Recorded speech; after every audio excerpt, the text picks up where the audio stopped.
Good morning to all the future officers. 31 March पर हम पहुंच चुके हैं। यहाँ पे द हिंदू और पीआईबी के करंट अफेयर्स को हम कवर करने वाले हैं। तो मार्च का महीना भी अब आपका कंप्लीट हो चुका है। अब आपके सामने अप्रैल, मई और जून का जो आधा महीना है वही बचा है। तो अभी टाइम जो है काफ़ी कम है एंड आपको जो प्रिपरेशन है और जो रिवीजन है वो काफ़ी अच्छे से करनी पड़ेगी। एंड आई होप आप मॉक टेस्ट जो है वो ज़रूर दे रहे होंगे, बिकॉज अभी मॉक टेस्ट को आप और डिले नहीं कर सकते। तो आपको डेली बेसिस पे और एटलीस्ट ऑल्टरनेटिव डेज के ऊपर मॉक टेस्ट को लगाना है और उसे एनालिसिस ज़रूर करना है और कोशिश करनी है कि आप उसके अंदर 120 का स्कोर जो है वो ज़रूर करे ही करे। चलिए, this is brief introduction about me. My name is Prince Luthra, all India rank 577 from UPSC CSC 2014 batch. और आपका कोई भी डाउट होता है तो आप @prince_लूथरा पे मुझे टेलीग्राम कर सकते हैं। लेट्स सी द टॉपिक्स जो आज हम डिस्कस करने वाले हैं। तो हम सबसे पहले पोलिंग एजेंट के बारे में डिस्कशन करेंगे। यूनिफॉर्म सिविल कोड को लेकर एक इजी क्वेश्चन बनाया है। देन हमने जापान को लेकर एक क्वेश्चन बनाया है। महाराजा छत्रसाल पर्सनैलिटी रिलेटेड हमारा क्वेश्चन रहने वाला है। पर्सनैलिटी आप जानते हैं इस बार एग्जाम के लिए काफी इंपॉर्टेंट है। Heart of Asia Istanbul process को डिस्कस करेंगे। खजुराहो को लेकर एक क्वेश्चन है। साइंस एंड टेक्नोलॉजी से एस बैंड रडार के बारे में जानेंगे। Cyclones and prorogation. Now cyclone is from geography and prorogation is from Indian polity. But क्यों पूछे जा रहे हैं क्वेश्चन यहाँ पे? क्योंकि ये करंट अफेयर्स में अपीयर हो रहे हैं। ठीक है, स्वदेश दर्शन स्कीम के बारे में फाइनली हम डिस्कस करके अपने लेक्चर को क्लोज करेंगे। आई होप आपको YouTube के ऊपर जो नोटिफिकेशंस हैं वो मिल रहे होंगे। नोटिफिकेशंस नहीं मिल रहे तो आपको बेल आइकन को प्रेस करना है और उसके बाद ऑल बटन को प्रेस करना है ताकि सारे नोटिफिकेशंस आप तक पहुंच पाए। चलिए, and this is the high time जब आपको crack UPSC exam in 100 days की सीरीज के अंदर एनरोल करा लेना चाहिए, बिकॉज यहाँ पर you have to give 2 hours every day और आपके जो मोस्ट इंपॉर्टेंट एरियाज जो कि पूरे साल की प्रिपरेशन में रह गए होंगे वो यहाँ पर आपके कंप्लीट हो जाएंगे। एंड जो डिफरेंस होगा मार्क्स का वो भी आप इवेंचुअली अपने मॉक टेस्ट के अंदर दे पाएंगे। तो यहाँ पे कोशिश करिएगा 2 घंटे जरूर इसको दीजिएगा। आप exam.network.com पे जाके इसमें एनरोल करा सकते हैं and then you will see a difference of preparation as well as जो आपके फाइनल मॉक टेस्ट के अंदर अगर 60 to 70 मार्क्स आ रहे हैं तो वहां पर भी इंक्रीमेंट आपको जरूर दिखेगा। जल्दी से अपने टारगेट को सेट करें। कितना टारगेट सेट करके चल रहे हैं आप? क्योंकि यहाँ पे 6 मार्क्स जो हैं या फिर 6 एमसीक्यूज जो हैं उसको कट ऑफ के तौर पे लिया जा रहा है, लेकिन आपको कोशिश करनी है अपर 2 ब्रैकेट्स में और खास तौर पे पहली ब्रैकेट के अंदर फॉल करने की। तो टारगेट सेट करें, एक ऊंचा टारगेट सेट करिएगा और फिर उसे अचीव करने की कोशिश भी जरूर करिएगा। चलिए, चलते हैं पोलिंग एजेंट के बारे में डिस्कशन करते हैं। पोलिंग एजेंट अभी न्यूज में था। वेस्ट बंगाल के अंदर इलेक्शंस आ रहे हैं और उसको लेकर ही पोलिंग एजेंट जो है वो न्यूज में थे। तो पूछा कि पोलिंग एजेंट को लेकर बताएं करेक्ट स्टेटमेंट आपकी कौन सी है। तो यहाँ पे 3 स्टेटमेंट्स आपको दिए, वन बाय वन देखते हैं। ही इज और she is the representative of a political party. Political party के वो रिप्रेजेंटेटिव होते हैं। Election commission allows a candidate to appoint a polling agent who keeps an eye on the voting process. तो यहाँ पे जो polling agent होते हैं वोटिंग प्रोसेस के ऊपर पूरा ध्यान रखते हैं। Polling agent may not be familiar with the rules and procedure to conduct election using EVMs electronic voting machine, या फिर जो आपका वीवीपैट्स रहता है वेरीफाइड वोटर जो ट्रेल आपकी रहती है जिसको आप पेपर ऑडिट ट्रेल भी कहते हैं, उसकी जानकारी ना भी हो तो भी मैनेज हो जाता है। सोचिए इसके बारे में, फिर करते हैं डिस्कशन। चलिए, देखिए वेस्ट बंगाल में क्या हुआ है वो न्यूज में आपको बताऊंगा। वो एग्जाम के लिए इंपॉर्टेंट नहीं है, इंटरव्यू के लिए बेशक से हो सकती है, लेकिन क्योंकि वो पॉलिटिकल न्यूज है और पॉलिटिकल न्यूज में एडमिनिस्ट्रेटिव सेक्शन जो है उसके ऊपर मैंने क्वेश्चन बनाया। क्योंकि अगर न्यूज कुछ इस तरीके से this is a political news और उसके अंदर इतना सेक्शन, मान लीजिए 25% सेक्शन जो है वो एडमिनिस्ट्रेटिव नेचर का है, तो वही चीज आपके लिए इंपॉर्टेंट हो जाती है। ये जो पॉलिटिकल न्यूज है, ठीक है, ये काम की नहीं होती है और यहीं पे ही आपको ध्यान रखना होता है जब आप न्यूज़पेपर भी पढ़ते हैं कि कैसे पॉलिटिकल और एडमिनिस्ट्रेटिव न्यूज़ को सेपरेट करना है। जो सेक्शन पूरी न्यूज़ में आपके काम का है एज अ सिविल सर्वेंट और अपकमिंग बडिंग सिविल सर्वेंट, वो चीज़ आपको पढ़नी है और वही आपसे एग्जाम में पूछी भी जाती है। ठीक है, तो यहाँ पे पोलिंग एजेंट जो होता है, yes, he is appointed as a representative of a political party as it is not possible for the candidate, क्योंकि जिस कैंडिडेट को, जिस पॉलिटिकल पार्टी को रिप्रेजेंट कर रहा है, कैंडिडेट जो है हर जगह पे हर पोलिंग बूथ के ऊपर फिजिकली तो प्रेजेंट हो नहीं सकते हैं। तो वो पॉलिटिकल पार्टी के जो लोग होते हैं वो किसको लगाते हैं? वो पोलिंग एजेंट्स को रखते हैं, ये ध्यान देने के लिए कि सब जगह पे जो पोलिंग है, जो काम है, वो फेयर मैनर के अंदर, ट्रांसपेरेंट मैनर के अंदर हो रहा हो। ठीक है, क्योंकि कैंडिडेट हर जगह खुद नहीं हो सकते तो उनके पोलिंग एजेंट जो है वो उनको रिप्रेजेंट करते हैं। पहली स्टेटमेंट जो है बिल्कुल ठीक हो जाती है। इलेक्शन कमीशन अलाउ करता है कैंडिडेट को, वो भी ये चीज समझते हैं कि कैंडिडेट हर जगह नहीं हो सकते हैं तो वो अपने एजेंट को रख सकते हैं। लेकिन आप खुद सोचिए, अगर हम कॉमन सेंस को यूज करें, अगर एक व्यक्ति, आप इलेक्शन में खड़े हैं और आपने किसी एक व्यक्ति को अपॉइंट किया है कि वो अलग अलग बूथ में जाके रिप्रेजेंट करेगा आपको, एट द सेम टाइम देखेगा कि पूरा प्रोसेस सही से हो रहा हो, तो उसको प्रोसेस के बारे में तो जानकारी होनी चाहिए ना, उसको ईवीएम के बारे में जानकारी होनी चाहिए, वीवीपैट के बारे में जानकारी होनी चाहिए, क्योंकि अगर ये नहीं होगी तो वो अच्छे से कैसे विजिल रख पाएगा, सुपरविजन अच्छे से कैसे कर पाएगा। सो पोलिंग एजेंट शुड बी, और रादर मैं कहूंगा कि must be familiar with the rules and procedure कि किस तरीके से ईवीएम और वीवीपैट के ऊपर जो इलेक्शंस हैं उनको कंडक्ट कराना है। तो this is not an optional thing, this is a mandatory thing. Answer क्या हो जाएगा? A will be your correct answer, ध्यान रखिएगा। ठीक है, चलिए, तो अभी क्या है, बेसिकली न्यू रेगुलेशंस आए हैं, इसके हिसाब से political party can now nominate a polling agent for any booth, किसी भी बूथ के लिए पॉलिटिकल पार्टी जो है पोलिंग एजेंट रख सकती है with in the assembly segment, जहां से वो व्यक्ति आता है, जहां से वो व्यक्ति वोटर है। तो पूरे असेंबली सेगमेंट में से किसी भी एरिया से जो पोलिंग एजेंट है उसको लिया जा सकता है। पहले जो ये क्लॉज हुआ करता था ये काफी रिस्ट्रिक्टेड था, क्योंकि अर्लियर पोलिंग एजेंट ही और she had to be a voter of the booth और एन एडजॉइनिंग बूथ। तो जिस बूथ के ऊपर उनको लगाया गया वहां से ही वो वोटर होने चाहिए, या फिर बिल्कुल साथ वाले जो बूथ होते हैं वहां से वो वोटर होने चाहिए। लेकिन अभी ये कंडीशन हटा दी गई है। तृणमूल जो है, वो बेसिकली यहाँ पर चार्जेस एलिगेशन लगा रही है कि जो केंद्र सरकार है उन्होंने ये चीज जान के करी है, और कहीं ना कहीं इससे ट्रांसपेरेंसी जो है वो कम होगी, और ये आर्बिट्रेरी और बायस डिसीजन। आप जानते हैं कि पॉलिटिकल पार्टीज एक दूसरे के ऊपर इस तरीके के इल्जाम जो है वो लगाती रहती है, हमें उसमें नहीं जाना है। हमारा जो काम था वो पोलिंग एजेंट को समझना था, वो क्या करता है, क्या क्या नॉलेज उसको होनी चाहिए, क्या चीज नहीं करता, ये सब चीजें मैंने आपको यहाँ पर बता दी। चलिए, क्वेश्चन नंबर सेकंड को देखते हैं। Which of the following state has uniform civil code in India? काफी इजी क्वेश्चन है। इजी क्यों है? क्योंकि ये चीज हम पहले डिस्कस भी कर चुके हैं, it is quite in the news as well. अभी पिछले कुछ दिनों में काफी न्यूज में भी था, but at the same time क्योंकि यहाँ पे मैंने आपसे इजी क्वेश्चन पूछा, मैं ये भी एक्सपेक्ट करूंगा आपसे कि आप मुझे आर्टिकल, जो कॉन्स्टिट्यूशन का आर्टिकल है जो कि यूनिफॉर्म सिविल कोड होने के बारे में कहता है, वो आर्टिकल भी जरूर लिख दीजिएगा, ताकि आपका जो टाइम है और भी अच्छे से यूज हो। चीफ जस्टिस ऑफ इंडिया जो है मिस्टर एस.ए. बोबडे, उन्होंने यहाँ पर गोवा का यूनिफॉर्म सिविल कोड है उसको लोड किया, उसको काफी अप्रिशिएट किया। ठीक है, और कहा है बेसिकली यहाँ पे एनकरेज किया इंटेलेक्चुअल्स को कि एकेडमिक टॉक्स के अंदर जो हमारे इंटेलेक्चुअल्स हैं उनको इन्वॉल्व होना चाहिए, ताकि हम क्या क्या नई चीजें इस यूनिफॉर्म सिविल कोड से सीख सकते हैं वो हमें पता चल सके। ठीक है, यूनिफॉर्म सिविल कोड जो है it is one that would provide for one law for the entire country. आप जानते हैं कि पूरी कंट्री के ऊपर एक ही लॉ जो है वो चलेगा, ये रिलीजियस लाइंस के ऊपर अलग अलग कम्युनिटीज के लिए अलग अलग नहीं होगा। जैसे कि आज हम देखते हैं, मैंने आपको बताया था इवन 100-200 डेज की सीरीज में मैंने आपको ये जब चीज पढ़ाई थी पॉलिटिकल साइंस के लेक्चर्स में, वहां पे मैंने आपको बताया था कि यहां पर मैरिज, डाइवोर्स, इनहेरिटेंस, अडॉप्शन, इन एरियाज के अंदर रिलीजियस बेसिस पे लॉज जो हैं वो काम करते हैं, और यूनिफॉर्म सिविल कोड ऐसा होने से रोकता है ताकि सभी को बराबरी का जो एक अधिकार है वो मिल सके। और आर्टिकल, क्योंकि मैंने गोवा तो आपको बता ही दिया, सी इज द करेक्ट आंसर, और जो आर्टिकल मैंने आपसे पूछा था वो था आर्टिकल 44, जो कि आपका एक डीपीएसपी है, तभी अभी तक यूनिफॉर्म सिविल कोड नहीं आया। अगर ये फंडामेंटल राइट होता तो अब तक ये आ चुका होता, क्योंकि डीपीएसपी जो है they are not mandatory, they are the expectations from the government. जो डीपीएसपी होते हैं वो सरकार से जो हमारी एक्सपेक्टेशन होती है as a citizen of the country, वो है सरकार के ऊपर ऐसा कोई बाध्य नहीं है कि उनको ये चीज लानी ही पड़ेगी। लेकिन अभी अगर आप देखेंगे धीरे धीरे कदम उठाए जा रहे हैं यूनिफॉर्म सिविल कोड के लिए भी। ठीक है, तो सी हमारे यहाँ पे करेक्ट आंसर हो जाएगा। चलते हैं हम अपने नेक्स्ट क्वेश्चन के ऊपर, which is question number 3। Next question Japan और इंडिया को लेकर है। बेसिकली जापान इंडिया के अंदर काफी सारे प्रोजेक्ट को फाइनेंस करता रहता है। हम करेंसी स्वैप भी करते हैं। अभी अगर आपको याद हो, कुछ दिन पहले हमने देखा था कि श्रीलंका के साथ इंडिया ने करेंसी स्वैप किया, और वहां पर मैंने बताया था कि ये तो सिर्फ हमने $400 मिलियन का किया है, इससे पहले 70 बिलियन का करेंसी स्वैप तो हम जापान के साथ कर चुके हैं। और वैसे भी जापान जो है हमें काफी हेल्प भी करता रहता है। आपको बताना जापान इंडिया में कौन कौन से जो प्रोजेक्ट्स है उसे फाइनेंस कर रहे हैं। 3 प्रोजेक्ट्स के नाम आपके सामने हैं। क्या हिमाचल प्रदेश के अंदर क्रॉप डाइवर्सिफिकेशन का प्रोजेक्ट जो है वो जापान के द्वारा फाइनेंस किया जा रहा है। What about Delhi metro and Bengaluru के अंदर भी कुछ मेट्रो लाइंस जो हैं वो ऐसा कहा जा रहा है कि जापान ने फाइनेंस करी है। सोचिए, फिर करते हैं डिस्कशन।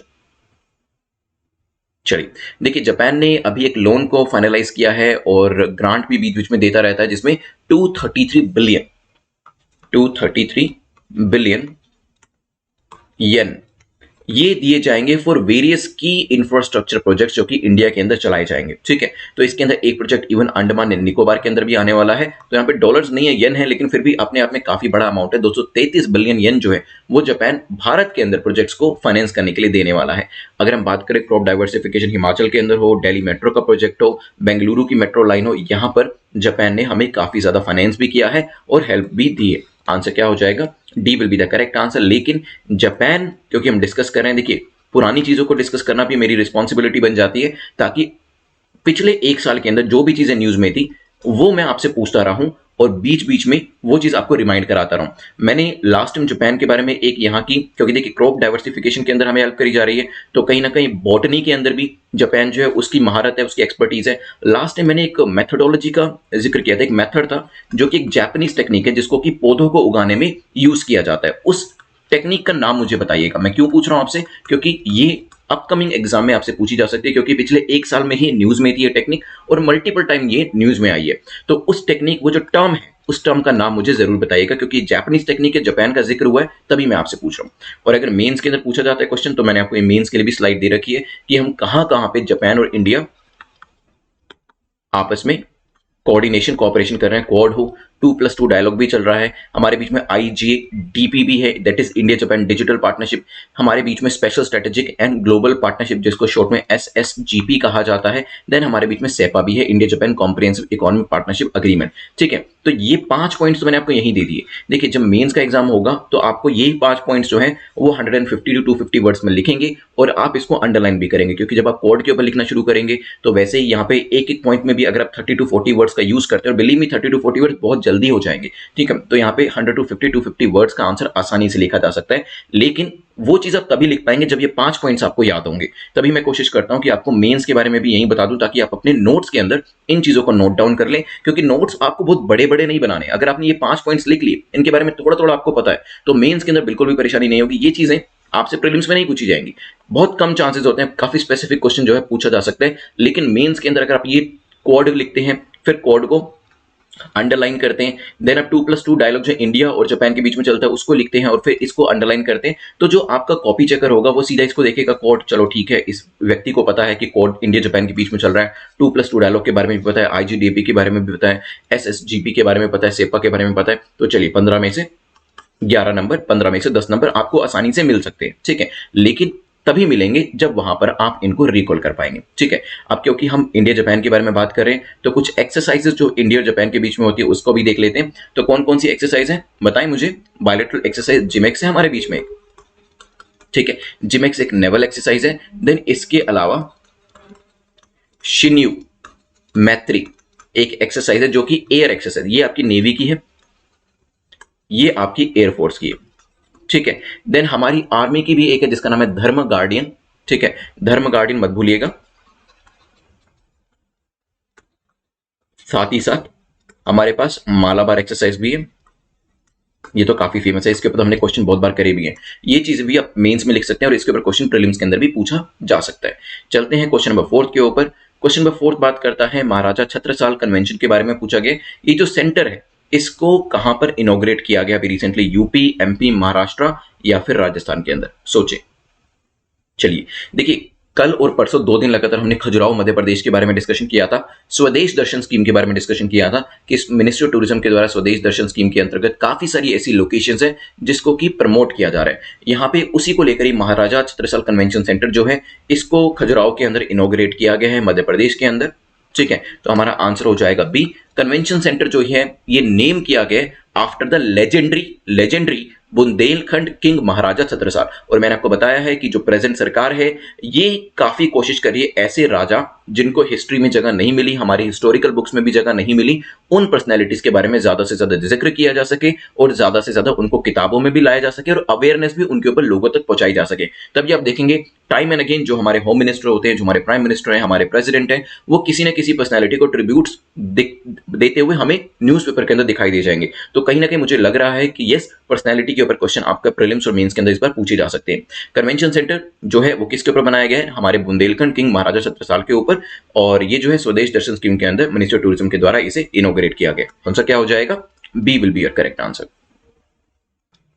चलिए क्वेश्चन नंबर 5 को देखते हैं, हाफ वे थ्रू आ चुके हैं हम। क्वेश्चन नंबर 5 जो है heart of Asia Istanbul process को लेकर है, पूछा गया it is an initiative of, किसका इनिशिएटिव है, अफगानिस्तान का, टर्की का, पाकिस्तान का, बोथ ए एंड बी, सोचें। Recently external affair minister doctor S Jaishankar जो हैं वो दुशांबे पहुंचे हैं on a 3-day visit to Tajikistan. वहां पर वो 9th मिनिस्ट्रियल कॉन्फ्रेंस जो कि heart of Asia Istanbul process है ऑन अफगानिस्तान, इसको ज्वाइन करने वाले हैं। Heart of Asia Istanbul process, इसको शॉर्ट में ऐसे भी लिखा जाता है HOAIP। ये एक इनिशिएटिव है अफगानिस्तान का और टर्की का। ठीक है, ए और बी, तो डी आपका यहाँ पे आंसर हो जाएगा। इट इज अ प्रोसेस या कहीं इनिशिएटिव अफगानिस्तान और टर्की का, जिसको ऑफिशियली लॉन्च किया गया था 2 नवंबर 2011 के अंदर, और यहाँ पे जो कॉन्फ्रेंस तब 2011 में करी गई थी, टर्की के अंदर करी गई थी, इस्तांबुल के अंदर। ठीक है, इट्स अ प्लेटफॉर्म ताकि प्रमोट किया जा सके क्या, देखिए रीजनल सिक्योरिटी की बात करी गई है। Let me change the colour of the pen ताकि आपको अच्छे से दिखाई दे। यहाँ पर ये जो पूरा हार्ट ऑफ एशिया को लॉन्च किया गया है, रीजनल सिक्योरिटी इसके अंदर एजेंडा रखा गया है, साथ ही साथ इकोनॉमिक कोऑपरेशन भी एक एजेंडा रखा गया है, पॉलिटिकल कोऑपरेशन भी एक एजेंडा रखा गया है, और यहाँ पे पूरा का पूरा जो दारोमदार होगा या कहीं पूरा का पूरा जो फोकस होगा, that will be centred on and around Afghanistan. ठीक है, तो यहाँ पे सीबीएम्स को यूज किया जाएगा। सीबीएम्स क्या, confidence building measures, confidence building measures को यूज करते हुए अफगानिस्तान के अंदर regional security, economic cooperation, political cooperation को लाने की बात जो है इसके थ्रू करी जा रही है। ठीक है, so D is the correct answer. ध्यान रखिएगा, लोकेशन एक बार देख लीजिए। सो टर्की इज हियर, ऊपर ब्लैक सी है, इस्तांबुल यहाँ पे आपको दिख रहा होगा, देन बुल्गारिया से बॉर्डर टच हो रहा है,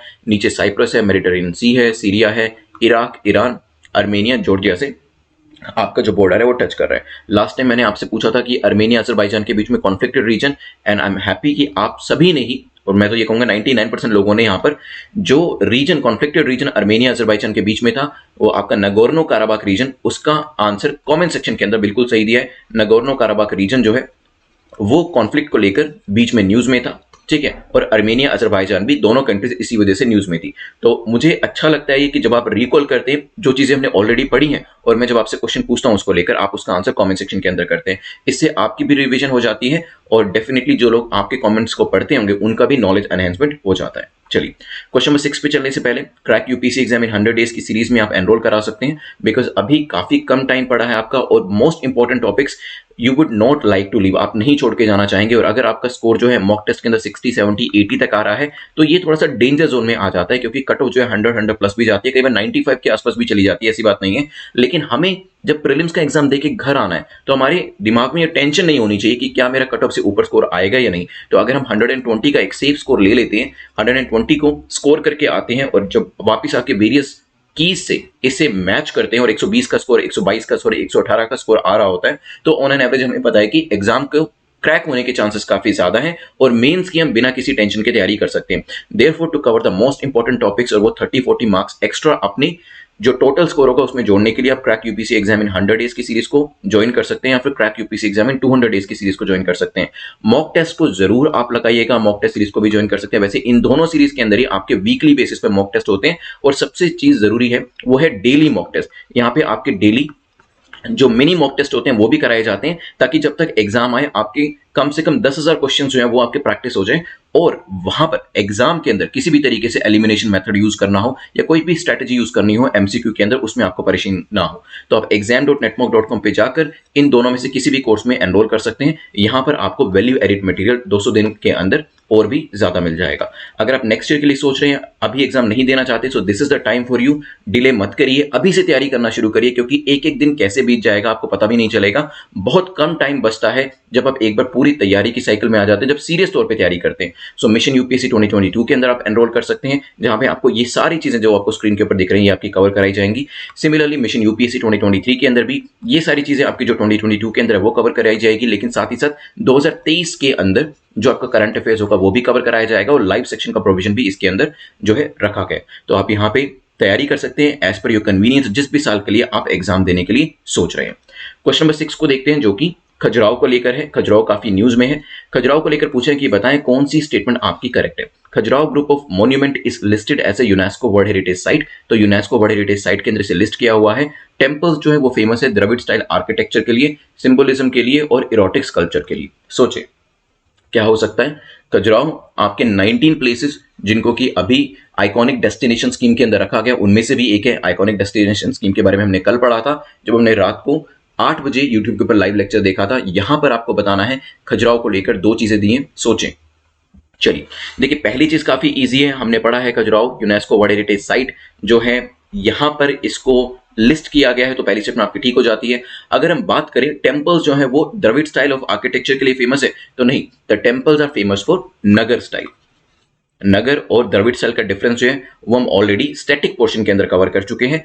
तो यहाँ पे नगर स्टाइल आर्किटेक्चर को फॉलो किया गया है। मोस्ट खजुराहो टेम्पल्स जो है उनको 885 AD एंड 1050 एडी में बनाया गया था बाय चंदेला डायनेस्टी। ठीक है, चलिए, तो यहाँ पे नगर स्टाइल की ये भी चीज मैंने आपको जो हमारी 100-200 डेज की सीरीज उसमें स्टैटिक पोर्शन के अंदर जब हमने आर्ट एंड कल्चर पढ़ा था तो अच्छे से समझाया था आपको कि अलग अलग पार्ट्स का क्या इंपॉर्टेंस होता है। जो आपके नगर स्टाइल होते हैं नॉर्थ इंडियन वाले और जो द्रविडियन स्टाइल होते हैं साउथ इंडियन टेम्पल, उनके बीच में क्या डिफरेंस होता है वो भी मैंने आपको बताया था कि जो वाटर वेल है, पानी का कुआं कहाँ मिलेगा, चारों तरफ बाउंड्री किसके मंदिरों में होती है, किस टेंपल में होती है, किस में नहीं होती है, एंट्री के लिए जो गोपुरम होते हैं, जो एंट्री के गेट होते हैं वो साउथ इंडियन या द्रविड़ स्टाइल टेंपल के अंदर बहुत बड़े बड़े होते हैं। ये डिफरेंस हमने किया था जो कि एग्जाम के लिए भी इंपॉर्टेंट है। चलिए क्वेश्चन नंबर 7 को देखते हैं। क्वेश्चन नंबर 7 जो है एस बैंड रडार को लेकर है, साइंस एंड टेक्नोलॉजी का क्वेश्चन है। पूछा गया एस बैंड रडार को लेकर बताएं कौन सी स्टेटमेंट आपकी सही है। ये जो रडार है ये ऑपरेट करता है 2 से 4 गीगाहर्ट्ज की फ्रीक्वेंसी के ऊपर, हो सकता है। They are useful for near and far range weather observation, weather observation पास की करनी हो दूर की करनी हो, दोनों के लिए काफी इंपॉर्टेंट होते हैं। They require very small antenna, इसके लिए बहुत ही छोटे एंटीना की जरूरत पड़ती है। सोचिए क्या आंसर होगा। रिसेंटली निसार न्यूज में था, ठीक है, NASA ISRO synthetic aperture radar. Nisar की फुल फॉर्म क्या है, NASA ISRO synthetic aperture radar. ठीक है, तो नासा इसरो का प्रोजेक्ट था जिसके अंदर से एस बैंड इंडिया प्रोवाइड कर रहा था और एल बैंड नासा प्रोवाइड कर रहा था, यूएस प्रोवाइड कर रहा था। ठीक है, तो ये जो है नासा ने इसरो को लेकर हमने लास्ट टाइम भी क्वेश्चन पूछा था कि ये जो आपका जो निसार होगा कहां से लॉन्च किया जाएगा, किस साल में लॉन्च किया जाएगा, लेकिन अब हम उसके एप्लीकेशन को देख रहे हैं इस क्वेश्चन के अंदर। नासा और इसरो ने कोलैबोरेशन के अंदर एसयूवी साइज सैटेलाइट जिसको निसार कहा गया उसको यहाँ पे बनाया है, जो कि प्लैनेट के सरफेस के जो अंदर चेंजेस होते हैं, जो मूवमेंट्स होते हैं उनको डिटेक्ट करेगा। सैटेलाइट जो है मैंने आपको लास्ट में भी बताया था 2022 के अंदर सतीश धवन स्पेस सेंटर श्रीहरिकोटा आंध्र प्रदेश से नियर पोलर ऑर्बिट के अंदर छोड़ा जाएगा। और अगर हम एस बैंड की बात करें, क्योंकि एस बैंड इंडिया के द्वारा प्रोवाइड किया जा रहा है, यस उसका जो फ्रीक्वेंसी ऑपरेशन है वो 2 to 4 गीगाहर्ट्ज वाला है, तो पहली स्टेप आपकी ठीक हो जाती है। अगर वेदर ऑब्जर्वेशन की बात करें तो नियर और फार जो रेंज होती है वो इसके अंदर एप्लीकेबल होती है, तो यस यूजफुल है दोनों ही सिनेरियो के अंदर। लेकिन इसके अंदर जो सबसे बड़ा ड्रॉबैक है वो यही है कि काफी बिग एंटीना इसके अंदर इस्तेमाल होता है। और वैसे भी देखिए जब आप वेदर ऑब्जर्व कर रहे हैं नियर और फार भी, तो फार के लिए तो आपको बिग एंटीना चाहिए ही होगा, तो आंसर क्या हो जाएगा, B will be your correct answer. ठीक है, तो यहाँ पे यही चीज बताई गई है कि जो लार्ज एंटीना है और लार्ज मोटर दोनों का इस्तेमाल किया जाएगा। लार्ज मोटर ज्यादा पावर देने के लिए यूज करी जाएगी। और वैसे कहा भी जाता है कि जो एस बैंड डिश होती है, एस बैंड डिश मतलब एस बैंड एंटीना जो आपका होता है वो यूजुअली बहुत बड़ा ही होता है, 25 फीट से एक्सीड ही करता है। तो 25 फीट से ज्यादा है तो साइज तो काफी बड़ा हो गया इसका। चलिए चलते हैं नेक्स्ट क्वेश्चन के ऊपर। Next question is question number 8, देख लेते हैं यहां पर।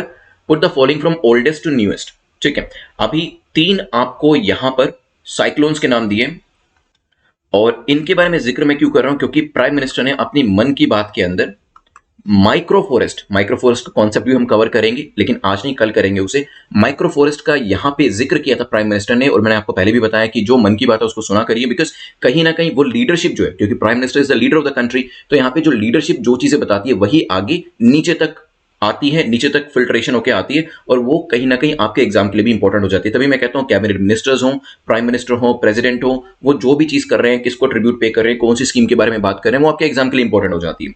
प्राइम मिनिस्टर मोदी जो है उन्होंने अंडरलाइन किया है कि माइक्रो फॉरेस्ट का रोल क्या है जब हम साइक्लोन्स के द्वारा जो विनाश किया जाता है उसको मिनिमाइज कर सकते हैं। ठीक है, तो कोस्टल एरिया के अंदर आपके ये तीनों साइक्लोन्स आ चुके हैं, तो कोस्टल रीजन के अंदर किस तरीके से आप इसके इफेक्ट को, जो डैमेजिंग इफेक्ट होते हैं, चाहे वो हुडुडो, फाइलिनो, तितली हो या फिर कोई और यहाँ पर साइक्लोन है, तो उसके इम्पैक्ट को कम करने के लिए माइक्रो फॉरेस्ट जो है उसका काफी इंपॉर्टेंट रोल रहता है।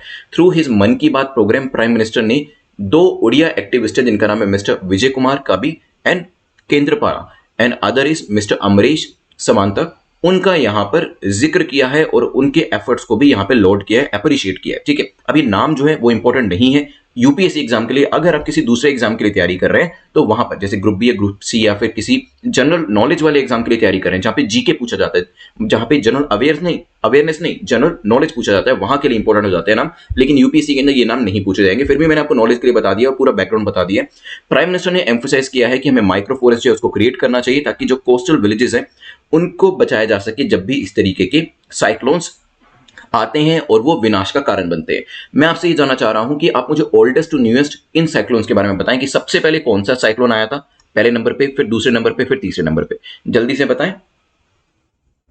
चलिए, देखिए तीनों आपके जो साइक्लोन्स हैं इन्होंने उड़ीसा के अंदर काफी ज्यादा डेवस्टेशन किया था। बात करी जाए फाइलिन की, फाइलिन जो है 2013 के अंदर आया था। Let me make some space here. तो फाइलिन आपका 2013 के अंदर आया था। इसके बाद हुडूड जो है ये 2014 के अंदर आया था, अगले ही साल। ठीक है, देन आपका जो तितली है, आई कर लीजिएगा इसे, 2019 के अंदर आया था। ठीक है, इसके अलावा आपका 2018 में आया था। फानी जो है ये 2019 के अंदर आया था। राइट, तो ये नाम आपको पता होने चाहिए, ईयर भी पता होने चाहिए कि पहले कौन सा है, दूसरा कौन सा है, तीसरा कौन सा है, इस तरीके से। तो यहाँ पे आंसर देखेंगे तो 213 बन रहा है, पहले फाइलिन है, फिर हुडूड है और फिर तितली है। आंसर क्या हो जाएगा आपका? 213 कहां पर दिया है? यस, ए के अंदर। A will be your correct answer. चलते हैं नेक्स्ट क्वेश्चन के ऊपर, which is question number 9। Question number 9 जो है वो प्रोरोगेशन को लेकर है। पूछा गया प्रोरोगेशन को लेकर बताएं करेक्ट स्टेटमेंट कौन सी है, कौन सा कथन आपका सही है। अब क्यों न्यूज में था वो भी बताऊंगा, बट पहले it is ordered by president, president के द्वारा ऑर्डर किया गया हो सकता है। It is done on advice of prime minister, prime minister की एडवाइस पे इसे किया जाता है। May be it is necessary that both the houses should be prorogued simultaneously, दोनों हाउसेस को साइमल्टेनियसली ही प्रोरोग किया जाता है। ये भी एक मैंडेटरी प्रोसेस होता है। सोचिए फिर करते हैं डिस्कशन। चलिए, एक्सप्लेनेशन में थोड़ा सा मैं डिले कर रहा हूं आपको बताने के लिए, अदरवाइज क्वेश्चन को आंसर करना इजी हो जाएगा आपके लिए। तो चलिए शुरू करते हैं। आई होप आपने आंसर को यहाँ पे मार्क कर दिया होगा कमेंट सेक्शन के अंदर। तो प्रेसिडेंट रामनाथ कोविंद जो है उन्होंने अभी प्रोरोग किया है 5वां सेशन ऑफ 17th लोकसभा, 17वीं लोकसभा के 5वें सेशन को उन्होंने प्रोरोग किया है। सेशन जो है वो 29 जनवरी को कमेंस किया गया था, स्टार्ट किया गया था। President also prorogue the Rajya Sabha, और उन्होंने यहाँ पे राज्यसभा को भी प्रोरोग कर दिए। तो लोकसभा को तो प्रोरोग किया ही, राज्यसभा को भी यहाँ पर प्रोरोग उन्होंने किया। House was adjourned sine die on 25th of this month, तो 25 तारीख को, अभी मतलब आज से 5-6 दिन पहले ही, पहले एडजर्नमेंट किया गया था, एडजर्न सिने डाई किया गया था। ये प्रोसेस रहता है, देखिए प्रोरोगेशन करने से पहले एडजर्नमेंट किया जाता है, एडजर्नमेंट सिने डाई, और फिर उसके कुछ दिन के बाद, 2-3 दिन होते हैं यूजुअली, 2-3 दिन के बाद किया जाता है। यहाँ पे 4-5 दिन का टाइम लिया क्योंकि बीच में होली और छुट्टियां आ गई थी, तो यहाँ पे अब प्रोरोगेशन भी कर लिया गया, which means the termination of the session. तो आपको जो टर्मिनेशन होता है, पूरा सेशन जो हमारा है वो खत्म हो चुका है, उसके लिए यहाँ पे कौन आते हैं? उसके लिए हमारे प्रेसिडेंट आते हैं। प्रेसिडेंट के द्वारा ऑर्डर किया जाता है, बात बिल्कुल ठीक है। क्या it is done on the advice of prime minister, prime minister की एडवाइस पे किया जाता है? बताएं मुझे। Yes, it is done on the advice of prime minister. Second statement भी ठीक हो जाती है, but now it is a big but, because यहां पर आप ध्यान रखें, इट इज नॉट नेसेसरी कि दोनों हाउसेस जो है, देखिए अभी तो लोकसभा राज्यसभा दोनों को साथ में ही प्रोरोग किया गया, लेकिन ऐसा जरूरी बिल्कुल भी नहीं है कि दोनों को साथ में प्रोरोग किया जाए। It is not necessary that both the houses should be prorogued simultaneously, they can be prorogued on different occasion as well, different time brackets also. ठीक है, तो यहाँ पे तीसरी स्टेटमेंट आपकी इनकरेक्ट हो जाती है। आंसर क्या होगा आपका? B will be your correct answer. अब क्योंकि प्रोरोगेशन के बारे में जिक्र हुआ है तो हम कैसे इस टॉपिक को छोड़ सकते हैं, इसको तो डिस्कस करना बनता ही है। तो प्रोरोगेशन और एडजर्नमेंट, ये दोनों टॉपिक्स जो यूजुअली डिस्कस किए जाते हैं, और कंफ्यूजन भी स्टूडेंट्स और एस्पिरेंट्स को इसी के बीच में होता है, और यूपीएससी भी इस चीज को जानता है। तो कोशिश यूपीएससी भी ये करता है कि यहीं से ही एक एमसीक्यू बना दिया जाए, ताकि आपको एग्जाम के अंदर कंफ्यूज करके, एग्जाम के प्रेशर के अंदर आपको कंफ्यूज करके आपका क्वेश्चन गलत करा दिया जाए। ठीक है, तो हम इसको वन बाय वन देखेंगे। एडजर्नमेंट प्रोरोगेशन के बीच में डिफरेंस क्या है? देखिए एडजर्नमेंट जो होता है, it only terminates a sitting and not a session of the house. अभी जो था हमारा बजट सेशन चल रहा था, ठीक है, तो यहाँ पे पूरा का पूरा सेशन जो है प्रोरोगेशन के थ्रू खत्म किया गया। लेकिन जब एक सिटिंग को खत्म करना होता है तो हम क्या करते हैं? एडजर्नमेंट करते हैं। तो सिटिंग को खत्म करना है जो कि रेगुलर अफेयर होता है, तो वो एडजर्नमेंट किया जाता है। लेकिन प्रोरोगेशन कोई रेगुलर अफेयर नहीं है। जब पूरा का पूरा सेशन हमारा कंप्लीट होता है तब हम प्रेसिडेंट ऑफ इंडिया को बुलाते हैं कि आप आए और पूरा का पूरा हमारा जो सेशन है वो खत्म करें। और जब आपका सेशन टर्मिनेट होता है तो सिटिंग तो अपने आप ही खत्म हो जाती है, राइट? तो सेशन खत्म हुआ तो सिटिंग तो ऑटोमेटिकली खत्म हो गई।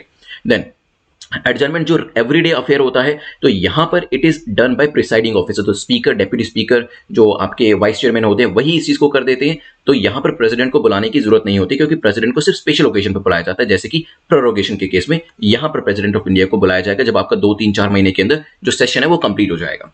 तीसरी चीज, क्योंकि एडजर्नमेंट रेगुलर अफेयर है, मैं ये रेगुलर अफेयर का मतलब ये नहीं कि एवरीडे बेसिस पे है, बिल्कुल उसको लिटरल मत लीजिएगा, लेकिन एडजर्नमेंट हैपेंस क्वाइट फ्रीक्वेंटली। और वैसे भी डेली बेसिस पे जो सिटिंग्स होती हैं उसमें एडजर्न तो किया ही जाता है। कई बार एडजर्नमेंट किया जाता है और कई बार एडजर्नमेंट सिने डाई किया जाता है। दोनों का डिफरेंस मैं आपको पॉलिटी के अंदर बता चुका हूं।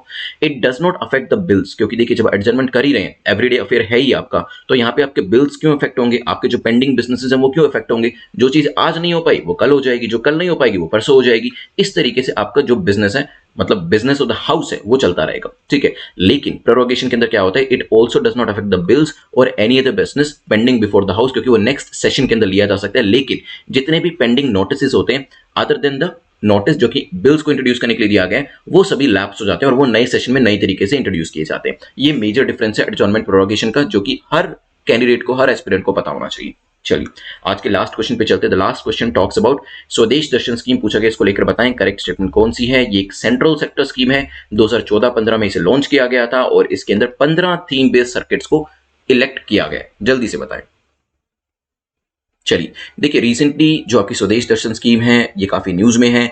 Under the scheme ministry of tourism जो है वो सेंट्रल फाइनेंशियल असिस्टेंस जो है वो प्रोवाइड करती है राज्य सरकारों को, स्टेट गवर्नमेंट्स को और यूटी की एडमिनिस्ट्रेशंस को, यूनियन टेरिटरी की एडमिनिस्ट्रेशंस को, कि वो इंफ्रास्ट्रक्चर को डेवलप कर सके इन 15 सर्किट्स के लिए। अलग अलग 15 सर्किट्स जो हैं वो जगह जगह से, हर राज्यों से, हर केंद्र शासित प्रदेशों से सिलेक्ट किए गए हैं, लेकिन उनको डेवलप करने के लिए, इंफ्रास्ट्रक्चर डेवलप करने के लिए पैसा भी देना पड़ेगा। ये पैसा मिनिस्ट्री ऑफ टूरिज्म के द्वारा दिया जा रहा है सेंट्रल फाइनेंशियल असिस्टेंस के तौर पे। इसको 2014-15 में लॉन्च किया गया, तो बिल्कुल ठीक है, and it is a central sector scheme, इसी वजह से तो मिनिस्ट्री ऑफ टूरिज्म पैसा दे रही है इसके अंदर। ठीक है, तो तीनों स्टेटमेंट्स ठीक होने की वजह से आंसर आपका हो जाएगा D. But I will request कि कम से कम एक या दो थीम जो है, थीम बेस्ड सर्किट्स, उसके नाम जरूर बताइएगा। मैं आपको बता देता हूं, आपको याद होगा कुछ दिन पहले हमने बुद्धिस्ट सर्किट के बारे में जाना था, मैंने आपको रूरल सर्किट, सूफी सर्किट के बारे में बताया था। तो इस तरीके से 15 सर्किट्स हैं जिसके नाम आप मुझे कमेंट सेक्शन में जरूर बताइएगा। चलिए यहाँ पे डी आंसर हो जाएगा। अभी 2 मिनट के अंदर रिवीजन कर लेते हैं। This is going to be the active revision. तो आप लोग बताइएगा जो जो चीजें आपने अभी पूरे लेक्चर के अंदर पढ़ी हैं, लेट्स सी कितनी चीजों को आप रिकॉल कर पाते हैं। कोशिश आपको यही करनी है कि आप ज्यादा से ज्यादा चीजों को रिकॉल करें। जल्दी से मुझे पोलिंग एजेंट के बारे में बताएं कि क्या उनको ईवीएम के बारे में जानकारी होनी चाहिए, वीवीपैट के बारे में जानकारी होनी चाहिए। तो पॉलिटिकल पार्टीज और जो कैंडिडेट्स होते हैं वो अपने रिप्रेजेंटेटिव को भेजते हैं, क्योंकि हर जगह पर वो अवेलेबल नहीं हो सकते। तो यस, ईवीएम वीवीपैट की जानकारी उनको होनी चाहिए।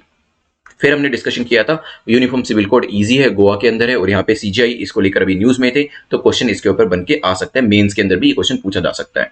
देन हमने देखा था कि जापान क्या क्या फाइनेंस कर रहा है, तो मैंने आपको बताया था क्रॉप डाइवर्सिफिकेशन से लेके मेट्रो लाइंस के ऊपर डाइवर्सिफिकेशन और यहाँ पे इंफ्रास्ट्रक्चर क्रिएट करने का काम जो है जापान के द्वारा और जापान के पैसे के थ्रू, फाइनेंस के थ्रू किया जा रहा है। साथ ही साथ अंडमान निकोबार आइलैंड के अंदर भी वेरियस इंफ्रास्ट्रक्चर प्रोजेक्ट के लिए पैसा जापान के द्वारा दिया गया है। मेंस के लिए मैंने आपको ये 5 पॉइंट बताए थे और मैंने आपको कुछ एक्सरसाइजेस के नाम भी बताए थे। मैंने आपको वैसे 4 एक्सरसाइज के नाम बताए थे, आप कोशिश करिएगा उनको रिकॉल करने की कि आर्मी की कौन सी है, नेवी की कौन सी है, एयरफोर्स की कौन सी है। इससे आपकी रिवीजन बहुत अच्छे से हो जाएगी। कमेंट सेक्शन में जरूर बताइएगा। देन महाराजा छत्रसाल कन्वेंशन सेंटर के बारे में डिस्कशन हुआ था। तो महाराजा छत्रसाल कन्वेंशन सेंटर जो है ये कहाँ पे आया है, it is inaugurated at Khajuraho Madhya Pradesh के अंदर, स्वदेश दर्शन स्कीम के अंदर। देन हमारा डिस्कशन नेक्स्ट हुआ था heart of Asia Istanbul process. ये किसका इनिशिएटिव है, it is the initiative of Afghanistan and Turkey. Afghanistan को सेंटर में रखा गया है इसके अंदर, और यहाँ पे जो अलग अलग कंट्रीज हैं उनकी मैप जो है मैंने आपको दिखा दिए थे, और मैंने आपको 100 डेज 200 डेज की सीरीज के लिए भी इन्विटेशन दिया है कि आप इसमें एनरोल कराएं और अपने मोस्ट इंपॉर्टेंट टॉपिक्स इन आखिरी दिनों के अंदर मिस नहीं होने दें। और इसके लिए आप exam.netmoc.com पे जा सकते हैं। अगर आप नेक्स्ट ईयर एग्जाम दे रहे हैं, इस साल नहीं देना चाह रहे हैं, this is the high time, इसको और डिले मत करिए। मिशन यूपीएससी 2022 के अंदर एनरोल करा के डेली अपने असाइनमेंट्स को कंप्लीट करना शुरू करें। इवन मेंस के असाइनमेंट भी आप यहाँ पर करिएगा डेली बेसिस के ऊपर। चलिए, फिर हमारा डिस्कशन हुआ था खजुराहो को लेकर। खजुराहो के अंदर मैंने आपको बताया था यूनेस्को वर्ल्ड हेरिटेज साइट है।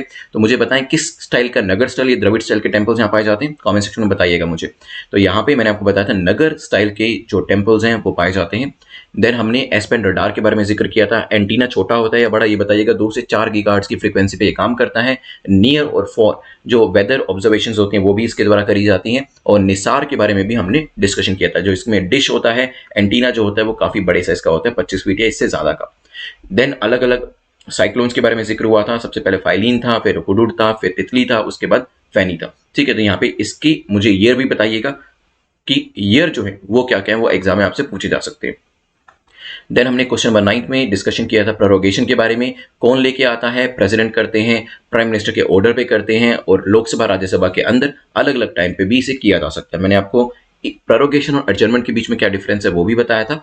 देन हमने स्वदेश दर्शन स्कीम के बारे में डिस्कशन किया था। सेंट्रल सेक्टर स्कीम है, 2014-15 में लाई गई थी, और थीम बेस्ड सर्किट्स जो है उसमें कम से कम एक नाम तो आप मुझे कमेंट सेक्शन में बताने वाले हैं। कुछ नाम मैंने आपको बताए थे, जैसे कि सूफी सर्किट है, रूरल सर्किट है, रामायण सर्किट है, बाकी सभी आप बताइएगा। चलिए, अभी प्रीलिम्स, मेंस और इंटरव्यू का एक एक क्वेश्चन देख लेते हैं और उसके बाद हम अपने लेक्चर को वाइंड अप करेंगे। प्रीलिम्स के लिए क्वेश्चन है, हु डज प्रोरोगेशन, प्रोरोगेशन कौन करता है ये मुझे बताइएगा। ठीक है, सिंपल सा क्वेश्चन है, अभी हमने डिस्कस किए प्रोरोगेशन किसके द्वारा किया जाता है, लेकिन एट द सेम टाइम ये भी बताइएगा कि फाइनल ऑर्डर प्रोरोगेशन के लिए कौन देता है, अगर आप एक्स्ट्रा इन्फॉर्मेशन भी देना चाहते हैं तो। देन मेंस के लिए बताएगा what is the use of microforest to curtail the damage of cyclones, तो ये मुझे आप 150 वर्ड्स में मेंस के ग्रुप में बता सकते हैं। At the same time why is Japan financing various infrastructure projects in India, तो जापान जो है वेरियस इंफ्रास्ट्रक्चर प्रोजेक्ट्स इंडिया में क्यों फाइनेंस कर रहा है, ये आप इंटरव्यू का जो क्वेश्चन बता सकते हैं। आप इनके आंसर्स जो हैं वो टेलीग्राम ग्रुप के ऊपर भी कर सकते हैं और चाहें तो नीचे कमेंट सेक्शन में भी कर सकते हैं, जहां पे बाकी सभी स्टूडेंट्स आपके आंसर्स को पढ़ेंगे और डेफिनेटली आपके आंसर का जो रिप्लाई है वो भी करेंगे। These are the Telegram group जहां पे आप डायरेक्टली आंसर दे सकते हैं या फिर नीचे कमेंट सेक्शन के अंदर भी आंसर्स को दे सकते हैं। आप इन सीरीज को ज्वाइन कर सकते हैं डिपेंडिंग अपॉन योर रिक्वायरमेंट। 2021 के लिए तैयारी कर रहे हैं, 22 के लिए, 23 के लिए, उस हिसाब से। और साथ ही साथ अपने मार्क्स को आप जल्दी से लिख दीजिए कमेंट सेक्शन के अंदर, कितना कितना आपने स्कोर किया है। 10 on 10 भी मैं देखना चाहूंगा किस किसने किया। अगर अपर ब्रैकेट्स में then of course you are in the safe zone, 6 अच्छे से ज्यादा करने की कोशिश करिएगा और फाइनली कोशिश करिएगा ये जो एक्सीलेंट ब्रैकेट है इसके अंदर आने की। अगर वीडियो आपको 1% भी हेल्पफुल लगा हो कि कहीं ना कहीं इसने आपका वैल्यू एडिशन किया, आपके नॉलेज के अंदर कुछ इंप्रूवमेंट लाए हैं ये, तो वीडियो को लाइक जरूर कर दीजिएगा। और कोई भी आपका फीडबैक होता है तो आप @prince_luttra के ऊपर मुझे दे सकते हैं। Thanks for watching once again, have a nice day, I will see you very soon, take care.